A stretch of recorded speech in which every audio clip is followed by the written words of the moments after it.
ಪ್ರಿಯ ವೀಕ್ಷಕರೇ, ವಿರಾಮದ ನಂತರ ನಿಮ್ಮ ನಾಸರ ಟಿವಿ ನಿಮ್ಮ ಪ್ರಶ್ನೆಗೆ ನಮ್ಮ ಉತ್ತರ ಈ ಕಾರ್ಯಕ್ರಮಕ್ಕೆ ನಿಮ್ಮನ್ನು ಸ್ವಾಗತಿಸ್ತೇವೆ. ಪಾಸ್ಟರ್ ಜೋಸೆಫ್ ಜಮಖಂಡಿಯವರು ನಮಗೆ ಹೇಗೆ ಪಾಪದಿಂದ ಬಿಡುಗಡೆ ಎಂಬಂಥ ಒಂದು ನಿಶ್ಚಯ ನಮ್ಮಲ್ಲಿ ಉಂಟಾಗ್ತದೆ ಎಂಬುದಾಗಿ ವಿರಾಮದ ಮುಂಚೆ ನಮಗೆ ವಿಸ್ತಾರವಾಗಿ ಹೇಳ್ತಾ ಇದ್ರು. ಪಾಸ್ಟರ್, ಇನ್ನು ಮುಂದೆ ಪ್ರಶ್ನೆ ಕೇಳೋಣ. ಪಾಸ್ಟರ್, ಪಾಪದಿಂದ ಬಿಡುಗಡೆ ಹೊಂದೋದರಿಂದ ನಮಗೆ ಆಗುವಂಥ ಒಂದು ಪ್ರಯೋಜನ ಅಥವಾ ಒಂದು ಲಾಭ ಏನಾಗಿರ್ಬೋದು ಪಾಸ್ಟರ್? ಖಂಡಿತವಾಗಿ ಭಾಳಷ್ಟು ಲಾಭಗಳುಂಟು. ನಾವು ಕರ್ತನಾದ ಯೇಸು ಕ್ರಿಸ್ತನ ನಮ್ಮ ಹೃದಯದಲ್ಲಿ ನಮ್ಮ ರಕ್ಷಕನ ಅಂಗೀಕಾರ ಮಾಡಿ ಪಾಪದಿಂದ ನಾವು ನಮ್ಮ ಪಾಪಗಳನ್ನು ಯೇಸುವಿನಿಂದ ಒಪ್ಪಿಕೊಂಡು ಅರಿಕೆ ಮಾಡಿ ಬಿಟ್ಟುಬಿಟ್ಟು ಯೇಸುವಿನ ಸೇರಿ ಸ್ವೀಕಾರ ಮಾಡೋದರ ಮೂಲಕವಾಗಿ ಮೊದಲು ನಮಗೆ ಸಿಕ್ಕುವಂಥ ಒಂದು ಒಳ್ಳೆಯ ಕಾರ್ಯ ಅಂದರೆ ನಾವು ದೇವರ ಮಕ್ಕಳೆಂಬ ಅಧಿಕಾರ ಪಡಿತೇವೆ. ದೇವರ ಮಕ್ಕಳು. ಅಲ್ಲಿ ತನಕ ನಾವು ದೇವರ ಮಕ್ಕಳಾಗಿರಲ್ಲ. ನಾವು ದೇವರ ಸೃಷ್ಟಿಗಳು, ಲೋಕದಲ್ಲಿ ಹುಟ್ಟಿದವರೆಲ್ಲ ದೇವರ ಸೃಷ್ಟಿಗಳು, ಆದರೆ ದೇವರ ಮಕ್ಕಳ ಅಲ್ಲ. ಓಕೆ, ದೇವರ ಸೃಷ್ಟಿ, ದೇವರ ಮಕ್ಕಳು. ಸೃಷ್ಟಿ ಬೇರೆ, ಮಕ್ಕಳಾಗೋದು ಬೇಡ. ಈಗ ಲೋಕದಲ್ಲಿ ಯಾರೆಲ್ಲ ಇದ್ದಾರೆ ಎಲ್ಲ ದೇವರ ಸೃಷ್ಟಿಗಳೇ, ಖಂಡಿತ, ಅದು ಎರಡು ಮಾತಿಲ್ಲ. ಆದರೆ ದೇವರ ಮಕ್ಕಳೆಂಬ ಅಧಿಕಾರ ಪಡೆಯುವಂಥದ್ದು ಇನ್ನೊಂದು ವಿಷಯ. ಅದು ಈಗ ಯೋಹಾನನ ಸುವಾರ್ತೆ 1ನೇ ಅಧ್ಯಾಯ 12ನೇ ವಚನ ಏನು ಹೇಳ್ತದೆ? ಯಾರ್ಯಾರು ಯೇಸುವನ್ನು ಅಂಗೀಕರಿಸಿದರೋ, ಅಂದರೆ ಯೇಸುವಿನ ಹೆಸರಿನ ಮೇಲೆ ನಂಬಿಕೆ ಇಟ್ಟರೋ ಅವರಿಗೆ ದೇವರ ಮಕ್ಕಳಾಗುವ ಅಧಿಕಾರ ಕೊಟ್ಟನು. ಎಷ್ಟು ದೊಡ್ಡ ಭಾಗ್ಯ! ನಾವು ಇದುವರೆಗೆ ಪಾಪ ಮಾಡಿ, ಯಾಕೆ ಯೇಸುಸ್ವಾಮಿ ತಾನೇ ಹೇಳಿದ್ದಾನೆ, ಪಾಪ ಮಾಡುವವರು ಪಾಪಕ್ಕೆ ದಾಸರು, ಪಾಪಕ್ಕೆ ದಾಸರಾದವರಿಗೆ ಸೈತಾನನೇ ತಂದೆ. ಇವತ್ತು ನಾವು ಪಾಪದಲ್ಲಿ ಜೀವಿಸಿದಷ್ಟು ದಿನಗಳ ಕಾಲ ಸೈತಾನ್ ನಮಗೆ ತಂದೆಯಾಗಿದ್ದ. ಆದರೆ ನಾವು ಪ್ರೇಯರ್ ಮಾಡೋ ಹೇಳೋದೇನು, ಪರಲೋಕದ ನಮ್ಮ ತಂದೆ ಅಂತ ದೇವರಿಗೆ ಹೇಳುತ್ತೇವೆ. ಆಗ ದೇವರು ಹೇಳ್ತಾನೆ, ನೀ ನನಗೆ ಮಗನೂ ಅಲ್ಲ, ನೀ ನನಗೆ ಮಗಳೂ ಅಲ್ಲ, ನಾನು ನಿನಗೆ ತಂದೆನೂ ಅಲ್ಲ ಅಂತೇಳಿ ಅವನು ಆತನಲ್ಲಿ ನಗ್ತಾನೆ. ಯಾಕಂದ್ರೆ ನಾವು ಇನ್ನೂ ಪಾಪದಲ್ಲಿ ಜೀವಿಸ್ತಾ ಇದ್ದೇವೆ. ಪಾಪದಲ್ಲಿ ಜೀವಿಸ್ಕೊಂಡು ಪರಲೋಕದ ನಮ್ಮ ತಂದೆ ಅಂತ ಸಾಯಿ ತನಕ ಹೇಳಿದರೂ ಸಹ ನಾವೇನು ಅವನಿಗೆ ಮಕ್ಕಳಾಗಲ್ಲ, ಅವನು ನಮಗೆ ತಂದೆನೂ ಆಗಲ್ಲ. ದೇವರ ಮಕ್ಕಳೆಂಬ ಅಧಿಕಾರ ನಮ್ಮ ಒಬ್ಬೊಬ್ಬರಿಗೆ ಸಿಕ್ಕಬೇಕಾದರೆ ಅದಕ್ಕಿರೋದ ಸಿಂಪಲ್ ದೇವರು ತೋರಿಸಿದ ಮಾರ್ಗ. ನಾವು ದೇವರ ಮುಂದೆ, ಯೇಸುವೇ ನಾನು ಪಾಪಿಯಾಗಿದ್ದೇನೆ, ಪಾಪಿಯಾದ ನನ್ನನ್ನು ಕರುಣಿಸು, ನನ್ನ ಪಾಪ ಕ್ಷಮಿಸು, ನಿನ್ನ ರಕ್ತ ನನ್ನ ಹೃದಯ ತೊಳೆದು ಶುದ್ಧ ಮಾಡಿ ನನ್ನೊಳಗೆ ಬಂದು ವಾಸ ಮಾಡು ಎಂಬುದಾಗಿ ಯಾವತ್ತು ನಾವು ಯೇಸುವನ್ನು ಹೃದಯದಲ್ಲಿ ಸ್ವೀಕಾರ ಮಾಡ್ತೇವೋ ಅವತ್ತು ಅದುವರೆಗೆ ಸೈತಾನ ಹೃದಯದಲ್ಲಿ ಸಿಂಹಾಸನ ಹಾಕಿಕೊಂಡಂಥ ಸೈತಾನನು ಯೇಸು ಒಳಗೆ ಕರೆದಾಗ ಇವು ಹೆದರಿ ಓಡೋಗ್ಬಿಡ್ತಾರೆ ಹೊರಗಡೆ. ಅವನಿಗೆ ಅವತ್ತು ಗೇಟ್ ಪಾಸ್. ಅವನಿಗೆ ಅದುವರೆಗೆ ಅವನೇ ನಮ್ಮ ಹೃದಯದಲ್ಲಿ ಸಿಂಹಾಸನ ಹಾಕಿ ಕೂತ್ಕೊಂಡು ನಮ್ಮ ಜೀವನದ ಆಳ್ವಿಕೆ ಮಾಡ್ತಾಯಿದ್ದ, ಆಡಳಿತ ಮಾಡ್ತಾಯಿದ್ದ. ಅವನ ಆಳ್ವಿಕೆ ಇದ್ದದರಿಂದ ನಾವು ಅನೇಕ ಕೆಟ್ಟ ಕೆಲಸ, ಪಾಪದ ಕೆಲಸ ಮಾಡಿಕೊಂಡು ಶಾಂತಿ ಸಮಾಧಾನ ಇಲ್ಲದೆ ಜೀವನ ಮಾಡಿದೆವು.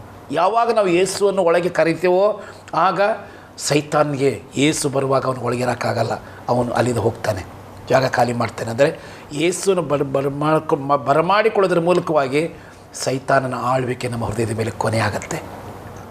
ಸೈತಾನನ ಆಳ್ವಿಕೆಗೆ ಅಂತ್ಯ. ಯೇಸುನ ಒಳಗೆ ಅಂಗೀಕಾರ ಮಾಡಿ ದಿವಸದಿಂದ ನಮ್ಮ ಜೀವಿತದ ಮೇಲೆ ಕ್ರಿಸ್ತನ ಆಳ್ವಿಕೆ ಪ್ರಾರಂಭ. ಕ್ರಿಸ್ತನ ಆಳ್ವಿಕೆಯು ಪ್ರಾರಂಭವಾಗ್ತದೆ. ಹಾಗೆ ನಾವು ಯೇಸು ಸ್ವಾಮಿ ನಮ್ಮ ಹೃದಯ ರಕ್ಷಕನಾಗಿ ಸ್ವೀಕಾರ ಮಾಡಿಕೊಳ್ಳೋದ್ರ ಮೂಲಕವಾಗಿ ನಮಗೆ ಮೊದಲಾಗುವಂಥ ಲಾಭ ಏನಂತಂದರೆ ನಾವು ದೇವರ ಮಕ್ಕಳೆಂಬ ಅಧಿಕಾರ ಪಡ್ಕೊಳ್ತೇವೆ. ಅದಕ್ಕಾಗಿ 1 ಯೋಹಾನ 3:1 ಓದ್ತೇವೆ, ದೇವರ ಮಕ್ಕಳೆಂಬ ಹೆಸರನ್ನು ಕೊಡುವುದರಲ್ಲಿ ತಂದೆ ನಮ್ಮ ಮೇಲೆ ಎಂಥ ದೊಡ್ಡ ಪ್ರೀತಿನಿಟ್ಟಿದ್ದಾನೆ ನೋಡಿರಿ ಅಂತೇಳಿ. ನಮ್ಮ ಮೇಲೆ ಇಂಥ ಅಯೋಗ್ಯರಾದಂಥ ನಮ್ಮ ಮೇಲೆ ಎಂಥ ಪ್ರೀತಿನ ದೇವರು ತೋರಿಸಿದ. ಇದಕ್ಕೆ ಯೋಗ್ಯರಾಗಿರಲಿಲ್ಲ, ದೇವರ ಮಕ್ಕಳನಿಸಿಕೊಳ್ಳಿಕ್ಕೆ ಯಾವ ಯೋಗ್ಯತೆ ನಮಗಿರಲಿಲ್ಲ. ನಮ್ಮಲ್ಲಿ ಪಾಪ ಇತ್ತು, ಸೈತಾನ ಒಳಗಿದ್ದ. ಇವತ್ತು ಸೈತಾನನ್ನು ಹೊರಗೆ ಹಾಕಿ ಇವತ್ತು ಯೇಸು ನಮ್ಮ ಹೃದಯದಲ್ಲಿ ಬಂದು ಜೀವಿಸ್ತಾ ಇದ್ದಾನೆ. ಯೇಸು ನಮ್ಮ ಹೃದಯದಲ್ಲಿ ಆಳ್ವಿಕೆ ಮಾಡ್ತಾ ಇದ್ದಾನೆ. ಆತನ ಆಳ್ವಿಕೆಗೆ ನಮ್ಮನ್ನು ಒಪ್ಪಿಸಿಕೊಟ್ಟಿದ್ದೇವೆ. ಇವತ್ತು ಯೇಸು ನಮ್ಮ ಹೃದಯದಲ್ಲಿ ಬಂದಿರೋದರಿಂದ ಇವತ್ತು ದೇವರೇ ಹೇಳ್ತಿದ್ದಾನೆ, ನೀವು ನನ್ನ ಮಗನು, ನನ್ನ ಮಗಳು. ಇದಕ್ಕಿಂತ ದೊಡ್ಡ ಭಾಗ್ಯ ಏನು? ಈ ದೇವರ ಮಗನನಿಸಿಕೊಳ್ಳೋದು, ಒಬ್ಬ ರಾಷ್ಟ್ರಪತಿಯ ಮಗನನಿಸಿಕೊಳ್ಳೋದಕ್ಕಿಂತ ಎಷ್ಟೋ ಪಾಲು ದೊಡ್ಡದು. ಒಬ್ಬ ಪ್ರಧಾನಮಂತ್ರಿಯ ಮಗನು, ಒಬ್ಬ ಅರಸನ ಮಗನು, ಈ ಲೋಕದ ಅರಸನ ಮಗನನಿಸಿಕೊಳ್ಳೋದಕ್ಕಿಂತ ದೊಡ್ಡ ಮರ್ಯಾದೆ ಹೆಸರು ಯಾವುದಂದರೆ ದೇವರ ಮಕ್ಕಳನಿಸಿಕೊಳ್ಳೋದು. ಹಾಗಾಗಿ ಇವತ್ತು ನನಗೆ ಭಾಳ ಸಂತೋಷ. ಇವತ್ತು ನನ್ನ ದೇವರ ಮಗ ಅಂತ ಹೇಳೋದ್ರಲ್ಲಿ ನನಗೆ ತುಂಬ ಸಂತೋಷ. ಯಾಕಂದರೆ ನನ್ನ ಹೃದಯದಲ್ಲಿ ಕರ್ತನಾದ ಯೇಸು ಕ್ರಿಸ್ತನ ಇವತ್ತು ಬಂದು ಜೀವಿಸ್ತಾ ಇರೋದರಿಂದ ಇವತ್ತು ನಾನು ದೇವರಿಗೆ ಮಗನಾಗಿದ್ದೇನೆ. ದೇವರ ಮಗನೆಂಬ ಅಧಿಕಾರ ದೇವರನಿಗೆ ಕೊಟ್ಟಿದ್ದಾನೆ. ಇದು ಮೊದಲನೆಯ ಲಾಭ. ಫಸ್ಟ್ ಇದರ ಮಧ್ಯೆ ನೀವು ಹೇಳಿದ್ದೀರ, ಅದು ಒಂದು ಪಾಯಿಂಟ್ ಔಟ್ ಮಾಡಿ ಹೇಳಿದ್ದೀರ, ಯೇಸು ಸ್ವಾಮಿ ಒಳಗಿರುವುದರಿಂದ ನಾವು ದೇವರ ಮಕ್ಕಳು. ಹೌದು, ಅದು ಮುಖ್ಯವಾಗಿ ಭಾಳ ಮುಖ್ಯ. ಯೇಸು ನಮ್ಮ ಹೃದಯದಲ್ಲಿರಬೇಕು. ಯಾಕಂದರೆ ನಾವು ಈಗ ನೋಡಿ ಪ್ರಕಟಣೆ 3:20 ನಾವು ಸಾಮಾನ್ಯವಾಗಿ ಕ್ರೈಸ್ತರಂತ ನಾವೇನು ಮಾಡ್ತೀವಿ, ನಾವು ಅನ್ಯ ಜನರಿಗೆ ಹೇಳ್ತೇವೆ, ಯೇಸು ಸ್ವಾಮಿ ಹೇಳುವಂಥ ಮಾತು, ನಾನು ನಿಮ್ಮ ಹೃದಯದ ಬಾಗಿಲು ಮುಂದೆ ನಿಂತುಕೊಂಡು ತಟ್ತಾ ಇದ್ದೇನೆ, ಯಾವನಾದರೂ ನನ್ನ ಶಬ್ದವನ್ನು ಕೇಳಿ ಬಾಗಿಲು ತೆರೆದರೆ ನಾನು ಒಳಗೆ ಬರ್ತೇನೆ, ಊಟ ಮಾಡ್ತೇನೆ ಅಂತ ಹೇಳ್ತಾನೆ. ಇಲ್ಲಿ ಯಾಕೆ ಸಾಮಾನ್ಯವಾಗಿ ನಾವು ಅನ್ಯರಿಗೆ ಮಾತು ಹೇಳ್ತೀವಿ, ಆದರೆ ಆ ಮಾತು ಹೇಳಿದ ಅನ್ಯರಿಗಲ್ಲ, ಒಂದು ಸಭೆಗೆ ಹೇಳ್ತಾ ಇದ್ದಾನೆ, ಲವೋದಿಕೆಯ ಸಭೆಗೆ. ಅಂದರೆ ಸಭೆ ಇದೆ, ಪ್ರೇಯರ್ ಇದೆ, ಆರಾಧನೆ ಇದೆ, ಎಲ್ಲ ಚಟುವಟಿಕೆಗಳು ನಡೀತಾ ಉಂಟಾದ್ರೆ ಒಳಗೆ ಯೇಸುನೇ ಇಲ್ಲ. ಸಭೆಯೊಳಗೆ ಯಾರಿಲ್ಲ? ಯೇಸುವೇ ಇಲ್ಲ.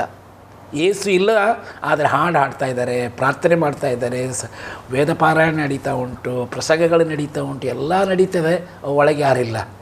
ಯೇಸು ಇಲ್ಲ. ಅದಕ್ಕಾಗಿ ಸಭೆಗೆ ಹೇಳ್ತಾ ಇದ್ದಾನೆ, ಯಾವನಾದರೂ ನನ್ನ ಶಬ್ದವನ್ನು ಕೇಳಿ ಬಾಗಿಲು ತೆರೆದರೆ ನಾನು ಒಳಗೆ ಬರ್ತೇನೆ ಅಂತೇಳಿ. ಹಾಗಾಗಿ ಯೇಸು ಹೊರಗಿದ್ದು ನಾವು ಏನು ಭಕ್ತಿ ಮಾಡಿದರೂ, ಏನು ಆರಾಧನೆ ಮಾಡಿದರೂ, ಎಷ್ಟು ನಾವು ಕಾಣಿಕೆ ಕೊಟ್ಟರು, ದಾನ ಎಷ್ಟೆಲ್ಲ ಒಳ್ಳೆಯದು ಮಾಡಿದರೂ ಅದು ಏನು ಪ್ರಯೋಜನ ಇಲ್ಲ. ಯೇಸು ನಮ್ಮ ಒಳಗೆ ಬರಬೇಕು. ಅವನ ಆಳ್ವಿಕೆಗೆ ನಮ್ಮನ್ನು ನಾವು ಸಂಪೂರ್ಣವಾಗಿ ನಾವೇನು ಮಾಡಬೇಕು? ಬಿಟ್ಟುಕೊಡಬೇಕು. ಸೈತಾನನ ಆಳ್ವಿಕೆಯನ್ನು ಕೊನೆಗಾಣಿಸ್ಬೇಕು.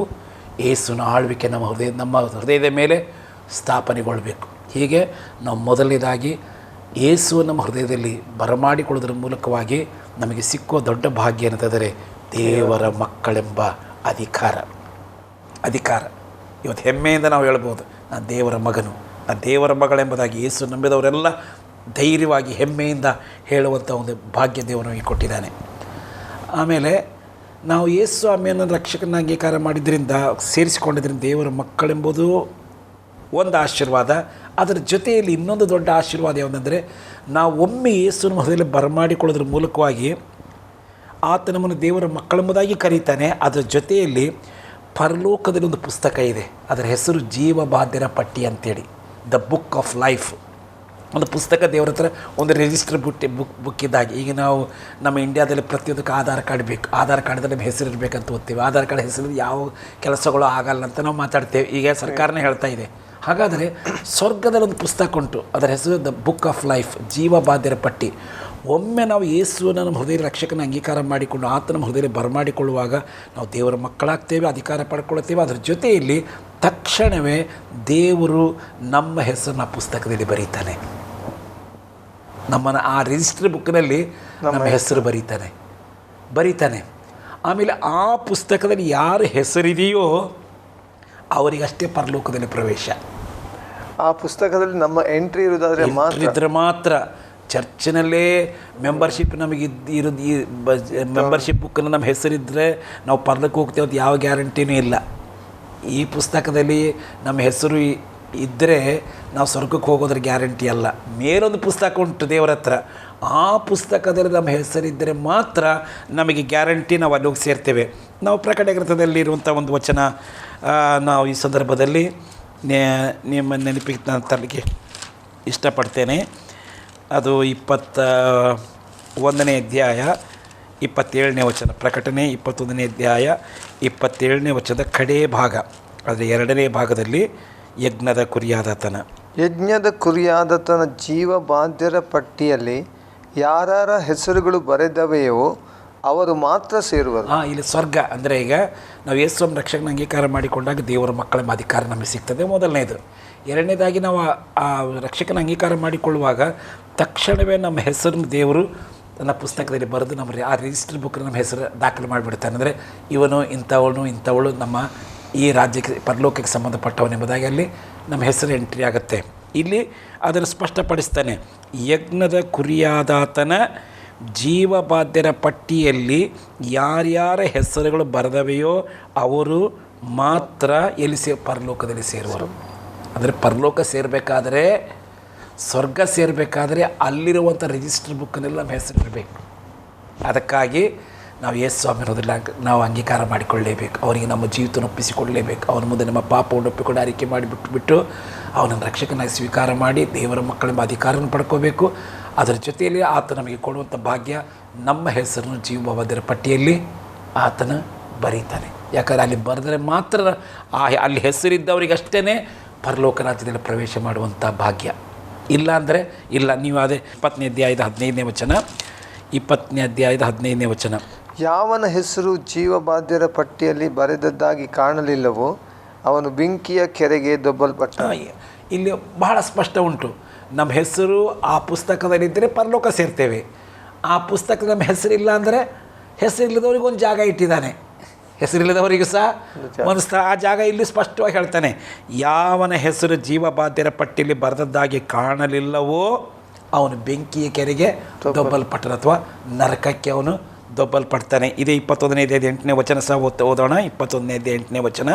ಆದರೆ ಹೇಡಿಗಳು, ನಂಬಿಕೆ ಇಲ್ಲದವರು, ಅಸಹ್ಯವಾದದರಲ್ಲಿ ಸೇರಿದವರು, ಕೊಲೆಗಾರರು, ಜಾರರು, ಮಾಟಗಾರರು, ವಿಗ್ರಹಾರಾಧಕರು, ಎಲ್ಲ ಸುಳ್ಳುಗಾರರು, ಇವರಿಗೆ ಸಿಕ್ಕುವ ಪಾಲು ಬೆಂಕಿ ಗಂಧಕಗಳುರಿಯುವ ಕೆರೆಯೇ, ಅದು ಎರಡನೇ ಮರಣವು. ಇಲ್ಲಿ ಪಾಪದಲ್ಲಿ ಜೀವಿಸುವಂಥ ಜನರ ಬಗ್ಗೆ ಅವರ ಪಾಪದ ಪಟ್ಟಿನೇ ಕೊಟ್ಟಿದ್ದಾನೆ. ಇಲ್ಲಿ ಹೇಡಿಗಳು, ನಂಬಿಕೆ ಇಲ್ಲದವರು, ಅಸಹ್ಯವಾದದಲ್ಲಿ ಸೇರಿದವರು, ಕೊಲೆಗಾರರು, ಜಾರರು, ಮಾಟಗಾರರು, ವಿಗ್ರಹಾರಾಧಕರು, ಎಲ್ಲ ಸುಳ್ಳುಗಾರರು, ಇವರಿಗೆ ಸಿಕ್ಕುವ ಪಾಲು ಬೆಂಕಿ ಗಂಧಕಗಳು ಉರಿಯುವ ಕೆರೆ. ಅಂದರೆ ಈ ಕೆಲಸ ಮಾಡುವವ್ರ ಹೆಸರು ಎಲ್ಲಿಲ್ಲ ಅಂತ ಅರ್ಥ ಆಯಿತು. ಜೀವಬಾಧ್ಯರ ಪಟ್ಟಿಯಲ್ಲಿ ಇಲ್ಲ. ಇದ್ದವರು ಪರಲೋಕ ಸೇರ್ತಾರೆ, ಇಲ್ಲದೇ ಇರೋರು ಬೆಂಕಿಯ ಕೆರೆಗೆ ದೊಬ್ಬಲ್ಪಡ್ತಾರೆ. ಆ ಬೆಂಕಿಯ ಕೆರೆಯ ಅನುಭವವೇ ಅದಕ್ಕೆ ಎರಡನೆಯ ಮರಣ ಅಂತ ಹೆಸರುಂಟು. ಹಾಗಾಗಿ ನಾವು ರಕ್ಷಣೆ ಹೊಂದುವಾಗ ಯೇಸುವನ್ನು ಅಂಗೀಕಾರ ಮಾಡಿಕೊಂಡು ರಕ್ಷಣೆ ಹೊಂದ್ತೇವಲ್ಲ, ಅದಕ್ಕೆ ಹೊಂದೋದ್ರ ಮೂಲಕವಾಗಿ ದೇವರ ಮಕ್ಕಳು. ಎರಡನೇದಾಗಿ ನಮ್ಮ ಹೆಸರನ್ನು ದೇವರು ಪರಲೋಕದ ಪುಸ್ತಕದಲ್ಲಿ ಬರೀತಾನೆ. ಮಾತ್ರವಲ್ಲ, ಆ ಪರಲೋಕದಲ್ಲಿ ನಮ್ಮ ಹೆಸರು ದಾಖಲಾಗಿರುವುದರಿಂದ ನಾವು ನಮ್ಮ ಮರಣದ ನಂತರ ಪರಲೋಕ ರಾಜ್ಯ ಸೇರ್ತೇವೆ ಎಂಬಂಥ ಒಂದು ನಿರೀಕ್ಷೆ, ಭರವಸೆ ಕೊಟ್ಟಿದ್ದಾನೆ. ದೊಡ್ಡ ಭರವಸೆ ಕೊಟ್ಟಿದ್ದಾನೆ.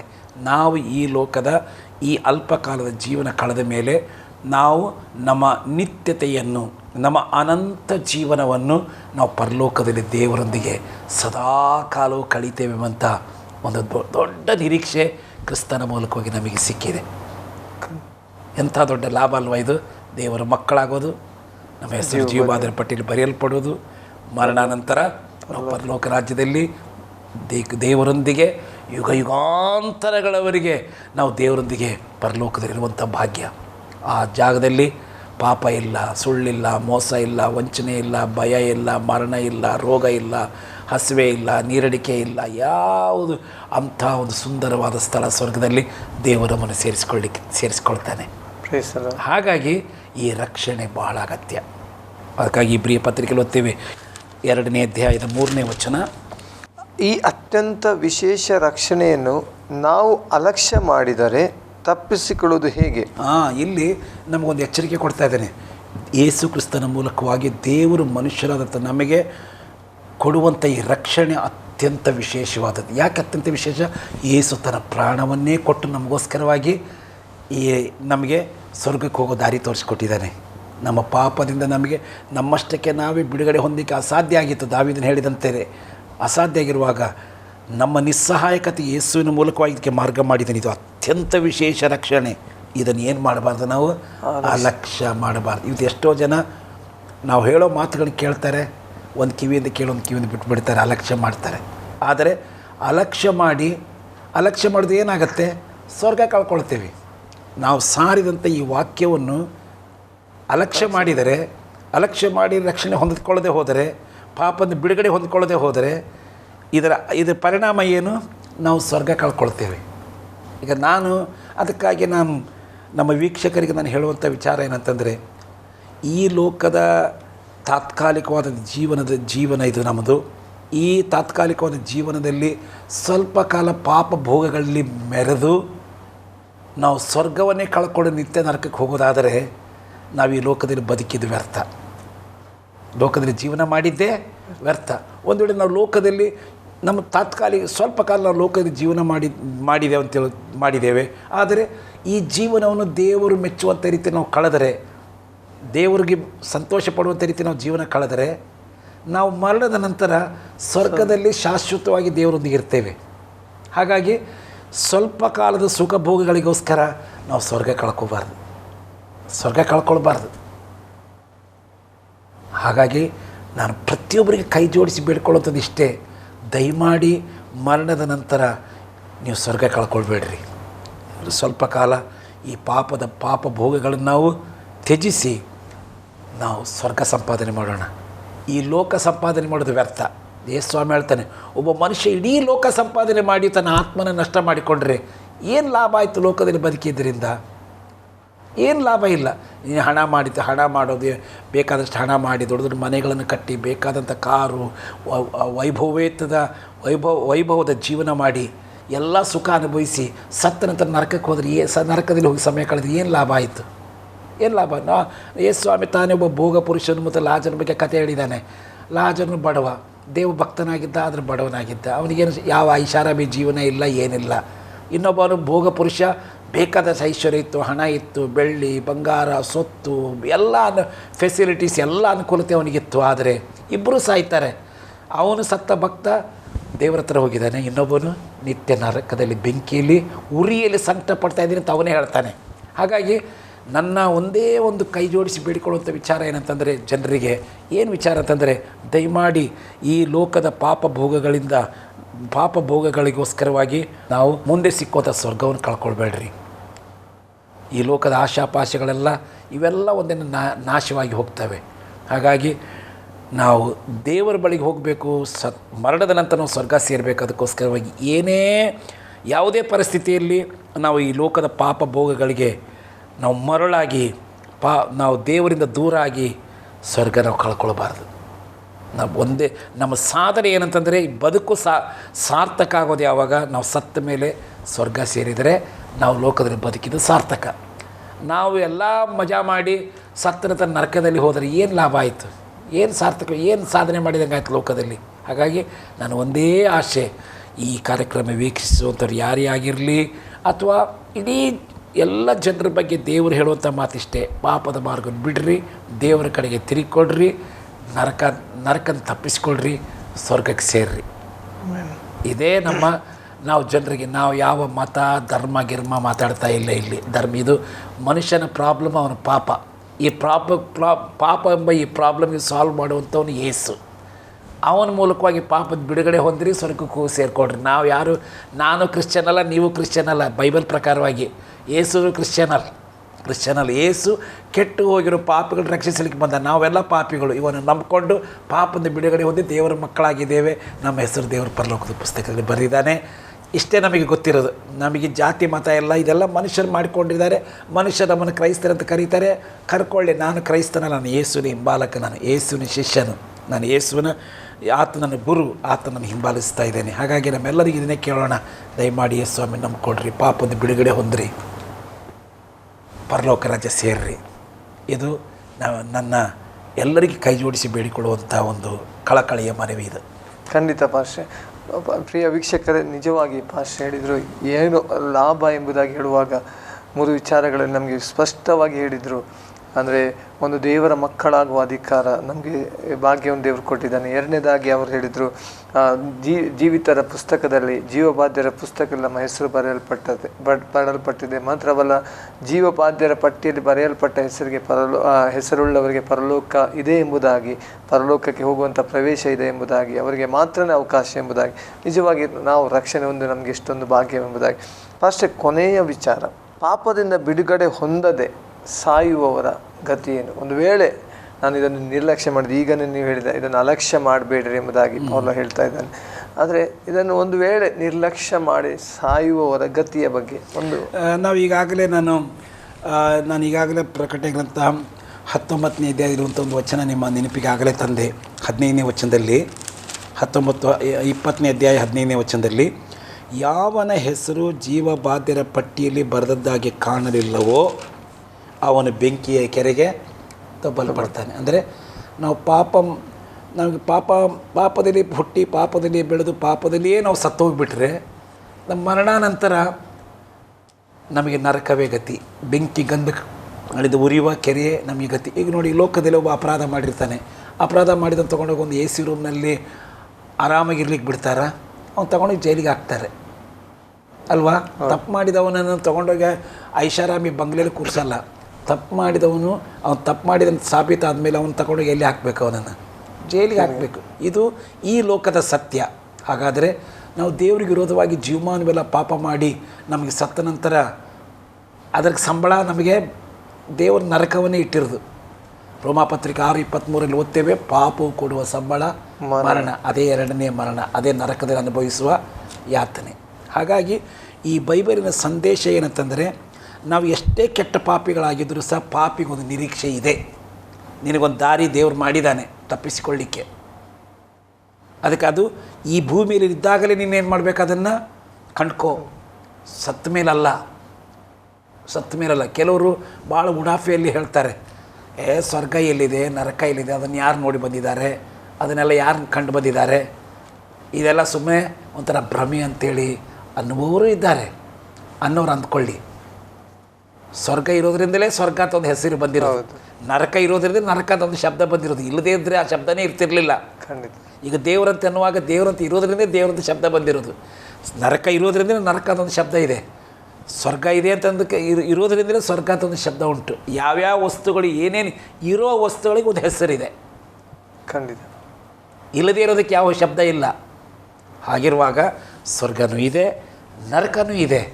ಆದರೆ ಮರಣದ ನಂತರ ಈ ಜೀವನ ಕಳೆದ ಮೇಲೆ ನಮ್ಮ ಅನಂತ ಜೀವನ ಒಂದು ಸ್ವರ್ಗದಲ್ಲಿ ಕಳೀಬೇಕು, ಇಲ್ಲ ನರಕದಲ್ಲಿ ಕಳೀಬೇಕು.